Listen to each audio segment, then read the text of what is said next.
Assalamualaikum warahmatullahi wabarakatuh.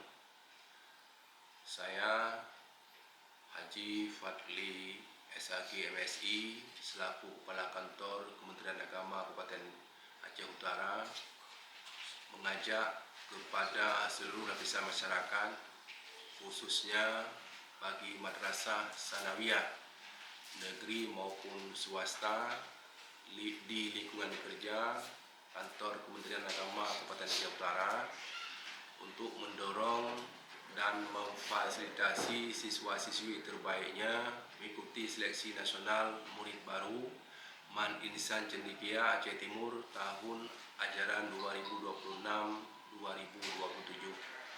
Mari kita siapkan generasi Aceh yang unggul, berkarakter dan berdaya saing melalui madrasah unggulan. Terima kasih. Wassalamualaikum warahmatullahi wabarakatuh.